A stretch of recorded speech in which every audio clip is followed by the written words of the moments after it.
Respon Kemenak seperti apa Pak? Kalau masyarakat tadi bilang harus segera diselesaikan, Mas Ken juga bilang jangan sampai dibiarkan. Jangan ada pembiaran Pak. Ya, terima kasih.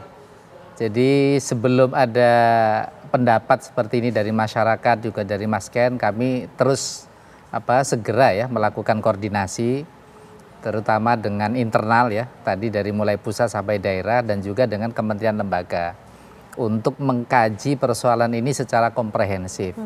Tentu kami melihatnya dari perspektif regulasi yang ada pada kami. Tapi persoalan Al-Zaitun ini bukan hanya persoalan pondok pesantren gitu kan. Ada persoalan irisan dengan kementerian lembaga lain yang perlu juga menjawab dan merespon. Sehingga kemudian dengan bersinergi dengan antar kementerian lembaga itu diharapkan ada kebijakan yang komprehensif, yang tidak lagi ada kesan menunda-nunda dan membiarkan gitu. Apa sih Prof sebenarnya yang membuat ini sepertinya kok cukup membutuhkan waktu yang lama untuk diselesaikan? Kalau untuk Kementerian Agama kan sebenarnya ini kajiannya sudah ya. Nah, karena ada isu baru tentu kami melakukan kajian ulang.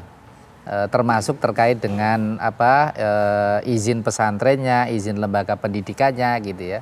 Kami punya regulasi undang-undang pesantren, kemudian juga tentang madrasah dan juga satuan pendidikan yang ada di dalamnya. Ya kami butuh waktu gitu, butuh waktu untuk mengkaji lagi, jangan sampai kebijakan ini justru melahirkan persoalan baru yang tidak produktif di masyarakat. Lebih-lebih ini di tahun politik gitu. Jadi jangan menambah. Nah itu, jangan menambah beban gitu masyarakat gitu ya. Sehingga semuanya bisa berjalan dengan tenang gitu ya Prof ya. Kita juga nanti masih akan tahu dari MUI bagaimana menanggapi tadi temuan-temuan dari NII Crisis Center. Tapi usai jeda pemirsa, Apa Kabar Indonesia Siang masih akan kembali hadir untuk Anda. Oke, kembali di Apa Kabar Indonesia Siang pemirsa, langsung saja Pak Niam dari MUI tadi mungkin menjawab pertanyaan Mas Ken, kenapa tidak dipublish hasil temuan-temuannya kapan? Ya, terima kasih ya, karena masalah ini adalah empirik sehingga kita membutuhkan bukti-bukti yang empirik juga. Informasi yang disampaikan oleh Mas Ken ini salah satu hal yang sangat penting ya di dalam proses pengkajian dan juga penelitian, tetapi tentu ini butuh dikonfirmasi. Nah, video yang viral termasuk juga VT tadi ini mengkonfirmasi ya, dua hal. Yang pertama temuan kita di 2002 di mana ada 3 hal terkait dengan video viral di Al-Zaitun tersebut. Yang pertama adalah penafsiran keagamaan yang tidak sesuai dengan standar tafsir baku. Misalnya tadi menyebutkan dalil surah Al-Mujadilah ayat 11 sebagai dalil menjarangkan salat, tentu itu tidak tepat karena di dalam menafsirkan Al-Quran itu ada metodologinya dan ayat itu turun bukan konteksnya itu, tapi konteksnya justru ketika ada satu majelis Rasulullah, ada kelompok Ahlu Badar datang, sementara beberapa sahabat nggak mau memberikan kesempatan, maka Rasulullah meminta untuk berlapang-lapang, termasuk juga yang terkait dengan posisi perempuan. Islam memberikan tempat terhormat dan kesetaraan dalam konteks relasi gender. Tetapi di dalam konteks keagamaan ada dimensi yang bersifat ta'abudi, dogma, ada dimensi yang bersifat rasional. Ketika hal yang terkait dengan masalah dogma didekati dengan rasional, misalnya kenapa perempuan tidak boleh menjadi imam? Ini sholat itu adalah ibadah yang basisnya dogma. Basisnya dogma itu adalah kita taat dan patuh. Sebagaimana kenapa sholat subuh 2 rakaat, sholat isya itu 4 rakaat. Apakah kita mendiskriminasi waktu subuh? Kan tidak. Tetapi pendekatannya adalah pendekatan dogma. Dan kita ya taat saja begitu. Demikian juga termasuk juga kenapa perempuan tidak diizinkan untuk mengimami sholat jamaah ketika ada jamaahnya laki-laki. Maka ketika itu viral, ini menjadi bahan kami di dalam proses pendalaman lebih lanjut dari tim yang sudah dibentuk oleh Majelis Ulama Indonesia. Fakta empiriknya ditambah lagi, MUI akan segera mengumumkan begitu ya sikap dari MUI. Mas Ken, kami juga nanti.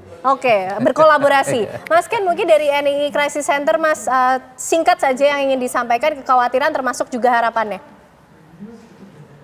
Kalau harapan kami sebenarnya saat ini pesimis ya, karena dulu ketika Pak Kiai Ma'ruf Amin ketika ada di MUI, itu kita mungkin ada intimidasi dari pemerintah sehingga tidak mempublish penelitian itu atau tindak lanjut itu dengan aparat. Tapi ternyata ketika sampai istana pun ternyata diam juga.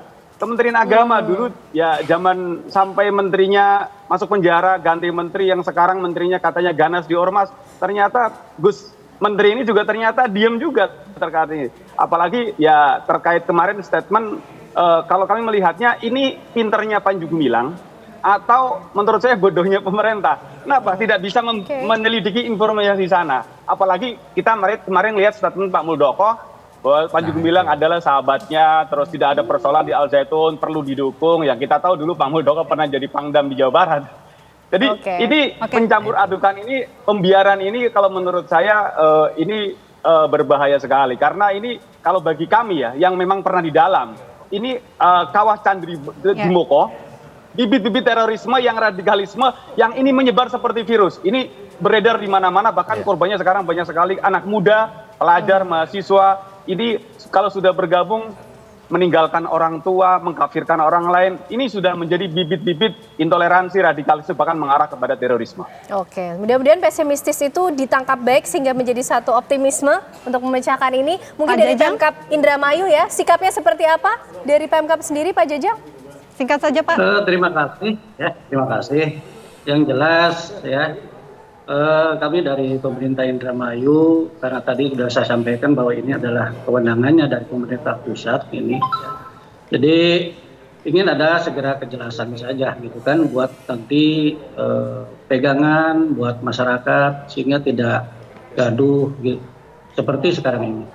Saya kira itu yang paling penting gitu kan bagi masyarakat. Tidak gaduh penting. Tidak gaduh itu penting, tidak menimbulkan kegaduhan. Nampaknya harus duduk bersama untuk bisa menyelesaikan ini. Setiap pesimisnya bisa dijawab dengan harapan yang lebih baik. Secara komprehensif. Secara komprehensif. Terima kasih Bapak-bapak semuanya sudah bergabung bersama kami di Apa Kabar Indonesia Siang untuk waktunya. Pemirsa, dan perbincangan kami tadi sekaligus menutup kebersamaan kita di Apa Kabar Indonesia Siang hari ini. Saya Ken Ane. Dan saya Vena Kintan pamit. Terima kasih pemirsa. Sampai jumpa.